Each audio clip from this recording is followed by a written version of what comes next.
Certains s'y préparent depuis plusieurs semaines, d'autres depuis des mois. Depuis que les premières fuites du rapport Sauvé sur les abus sexuels dans l'église leur sont parvenues. Le rapport, tout d'abord, précis et documenté. L'enquête basée sur des témoignages et des auditions a duré plus de 2 ans. Ce matin à 9h, elle lèvera le voile sur 70 ans d'omerta.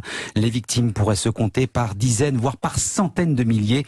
Et ce qu'elles attendent avant tout, c'est que cette fois, personne ne détourne le regard. Virginie Riva.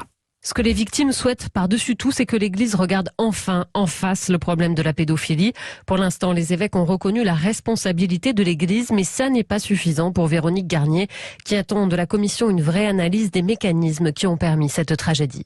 Comment est-ce qu'on a pu en arriver là? Qu'est-ce qui, dans l'Église, a permis qu'autant d'enfants, de jeunes, d'adolescents soient abusés sexuellement? Parce que si on ne comprend pas les causes à la racine, il ne voit pas comment ça va s'arranger. Le rôle de la Commission est de formuler des préconisations sur la base de ce que l'Église a déjà fait.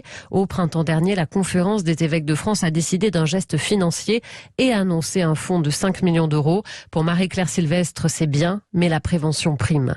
La formation, éventuellement un casier judiciaire quand il rentre au séminaire, et puis un suivi d'un petit peu plus près de chaque prêtre, de chaque évêque, savoir comment ils se sentent, comment ils sont, et puis surtout dès qu'il y a une suspicion, écarter immédiatement la personne. À partir de ce matin, dès la remise du rapport, l'Église va travailler pendant 1 mois pour proposer de nouvelles mesures concrètes de lutte contre la pédophilie et des gestes à l'égard des victimes. Virginie Riva.